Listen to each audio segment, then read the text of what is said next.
Hey, what's up guys? This is Anthony from AnthonysCustoms, and for this review we are looking at the Dragon Ball Z Figure-Rise Standard Stone Goku, which is the classic character. I mean, we gotta have Goku, right? So I'm very happy to review this for you guys. Thanks to Bandai Namco for sending this to me. This is a sample, that's what that says right there. And otherwise, it's exactly the same as you would see, just you won't see that sticker on yours if you buy it.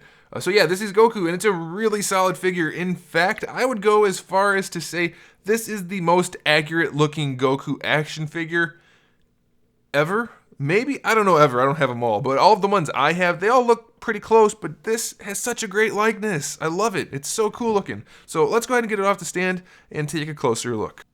So yeah, I don't know if it's technically the most accurate ever, but to me, that looks so much more like Goku than any of the Figure Arts figures. And you guys know I love me some Figure Arts Dragon Ball figures, but look at that head. That looks exactly the way it should. It just looks so good. And the proportions are definitely more accurate. Maybe the arms are a little bit too short, but generally speaking, that's how Dragon Ball is drawn. So I very much like the way this looks, probably more than I should. I'm very, very pleased with how this guy turned out. And the cool thing about it is, if you guys are happy with how it turned out, if you're cool with how it turned out also, you're going to have a chance to win this. Not in this video, however, but in the very near future, I will be giving this away. They sent it to me to review. I said, hey, how about instead of reviewing it, because it comes with Goku and Krillin, which I'm going to be reviewing on the individual versions, obviously, but they're slightly different colored, and they have a display stand, and it's like a deluxe 2-pack type thing. I said, it's pretty similar, so how about I give it away instead? And they said, yeah, sure, go ahead. So we're going to have our 100,000 subscriber celebration giveaway in the very near future. This will be included, so make sure you keep your eyes out for that. Now let's continue with the review. This guy stands just about 6.5 inches to the top of his head, which makes him about 7.25 to the top of his hair. That makes him about 16 centimeters to the top of his head and about 18 to the top of the hair. And if you're curious about scaling with SH Figure Arts, it's not the right scale. It's not even close. Anyway, this guy is a model kit, so there's no paint on him. It's all stickers or molded plastic. We'll get to that after we talk about the accessories. So let's talk about the accessories. We have 3 different faces for Goku. We have the smiling face with the open mouth, the kind of stern looking face with not an open mouth, and then the clearly open mouth yelling face. And they all look pretty good. And then of course the 2 open mouths are, they employ stickers for the color of the tongue. For interchangeable hands, we have 2 fist hands, 2 charging energy blast hands, and then we also have one like a waving hand or a karate chop hand, and then one for an instant transmission.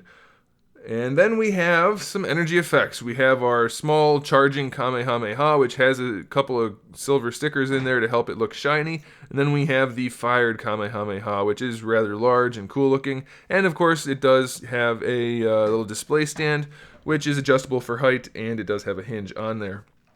Lastly, we have a little clip for helping him be supported by a display stand, which is purchased separately, unless you have that deluxe pack which comes with a display stand. And then the last thing I want to mention, which isn't technically an accessory, it's the sticker sheet. If you'll notice, we already put the stickers on his chest. And you don't have to do that if you don't want to, of course. There have been versions of Goku without any logos, but you can put those logos on there, or you can put these. They gave you the option. I think that's really, really cool. Depending on which part of the storyline you want to recreate, you have that option. Unfortunately, we do have just the standard belt, so you can't have the dangly belt. But otherwise, it's you have some options, so that's pretty cool. So other stickers include, I already mentioned the mouth and these.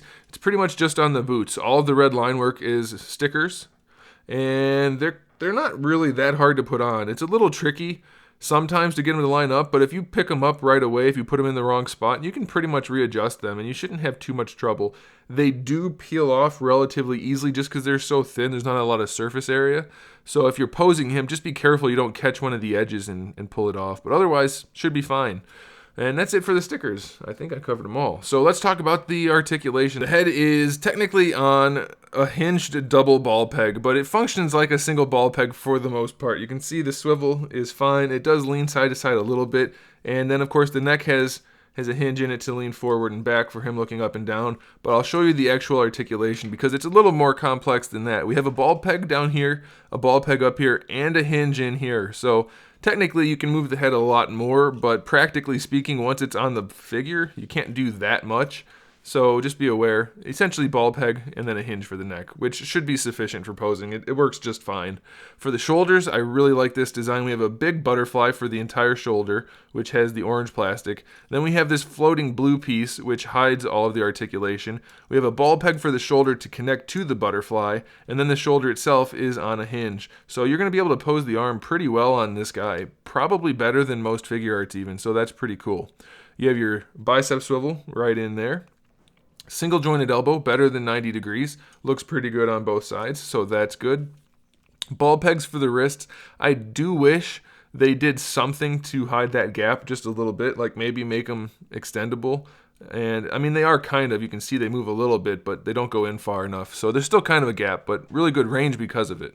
For the upper diaphragm joint or the torso joint, we have what you would think is probably just a ball peg, and it can rotate around a little bit and lean a little bit, but then it has a hinge built into it, so you can lean him forward pretty significantly on that upper joint.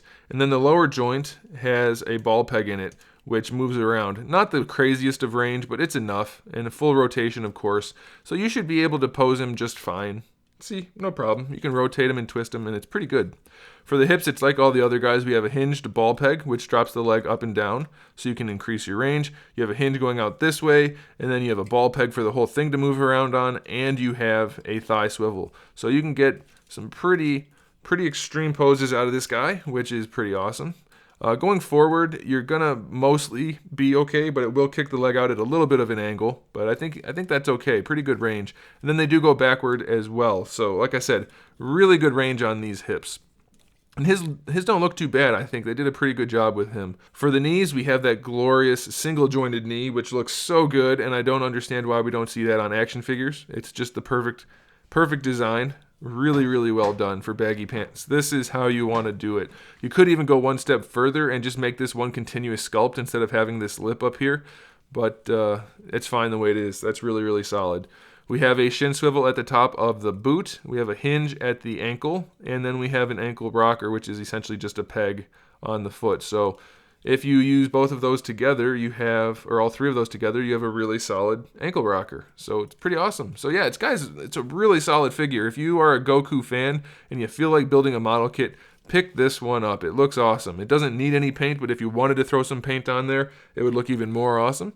And I definitely recommend you do that because it's a pretty simple kit to build, and it's a really solid result. So there you go, guys. Thanks for watching. Make sure you subscribe to the channel. I have new videos up every single day. We talk about action figures, movies, TV shows, video games, all kinds of fun stuff. So make sure you come back for that. Give the video a thumbs up if you liked it. And in the meantime, keep collecting.